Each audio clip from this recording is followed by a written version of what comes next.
What's up everyone, Mossolder here with Gremlin Realms Gaming, and today we're gonna start talking about those monarch previews. Anyway, we're gonna go ahead and get started with the blue pitch card Doomsday.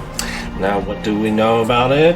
It's a Levia specialization, which is a brand new hero never heard of from ever before. No hints whatsoever.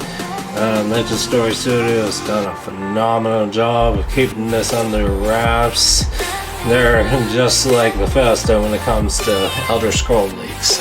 We all know how they work. Now, this says, play Doomsday, only have 6 or more, and banish. And it creates a token. And I'm like, 6 or more in the banish zone? You have got to be kidding me. That is a ridiculous amount. And it has to be blood debt cards. We do know that much. But that is rather interesting to say the least, simply because of how powerful utilizing your banner zone can be.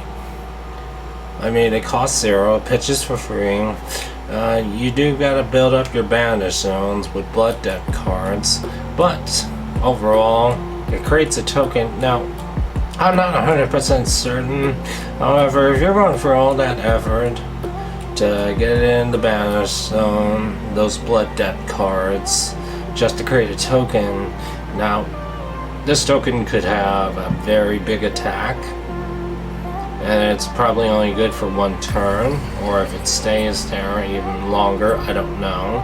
Or it has a decent attack, and it has something similar to old MTG cards such as Primeval Titan, Grave Titan, Frost Titan, you know, etc., or even Flame Titan.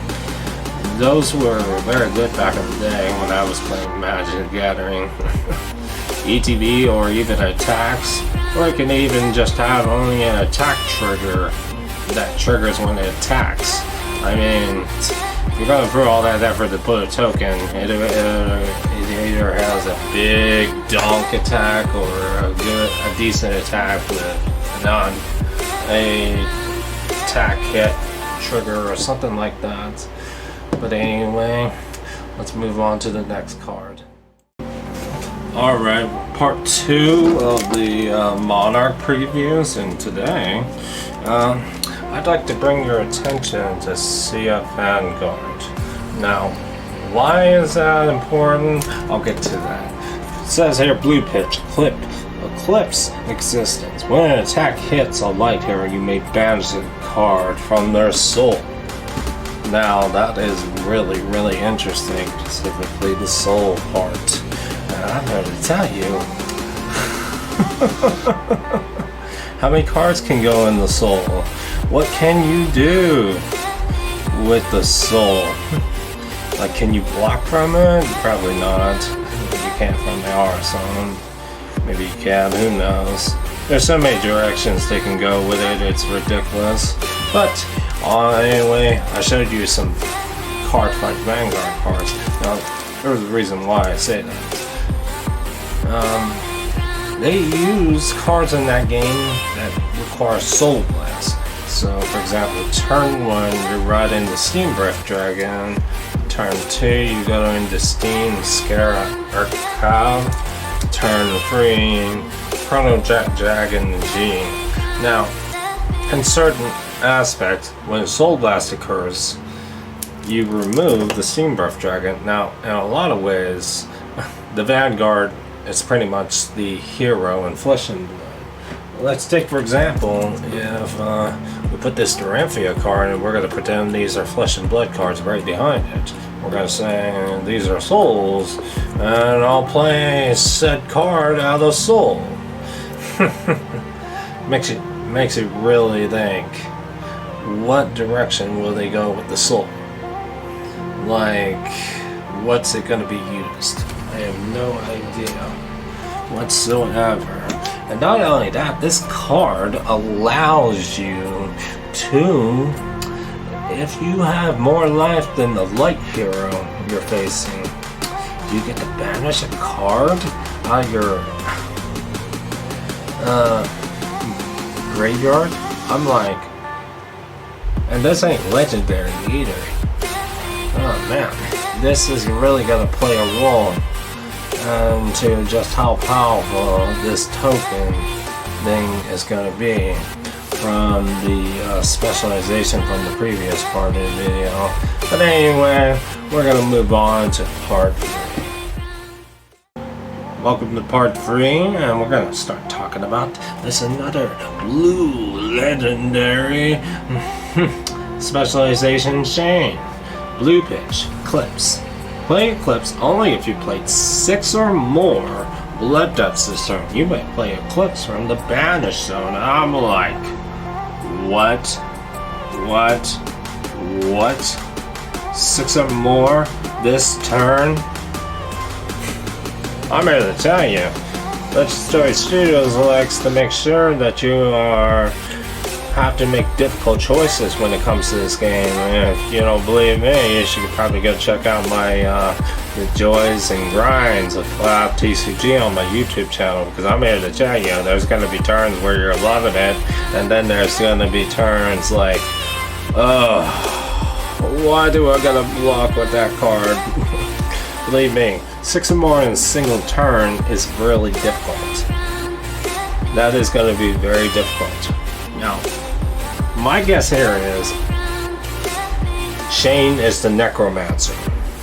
Because I'm here to tell you, you're going to need more than just cash-ins, Vandal's Tome, or even Art of War, for that matter, to be able to get that thing off.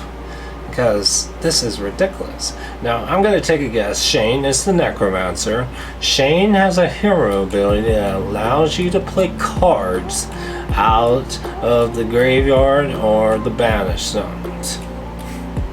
It's honestly, well, I would have to say it's out of the graveyard, because if you got to put the effort to put it in the banished zone, I would have to say that's pretty ridiculous. But anyway, 6 or more. Not only that, those blood depths have to have go again. Too, at the same time. I mean, you're gonna need more than just copper, silver, and gold. This is really interesting, and this says you may play Eclipse from the banished zone. How many more cards are you gonna start designing that does that kind of thing? I mean, you might think this is probably exclusive to only Shane.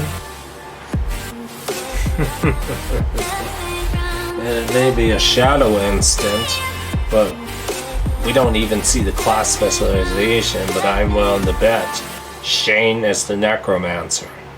No doubt about it. I'm calling it. But the banished zone, you may play this Eclipse from the banished zone. That there are so many routes they can go with this.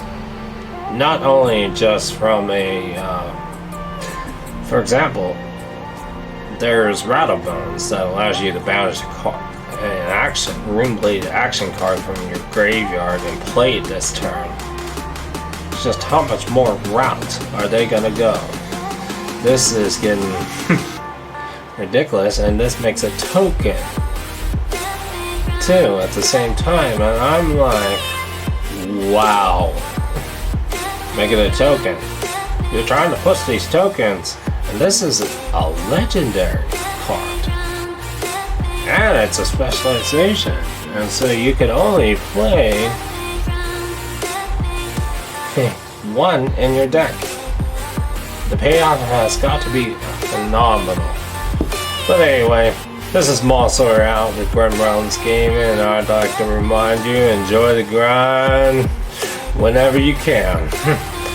Whether it's with pop or alcohol or having a good time with friends, enjoy the grind.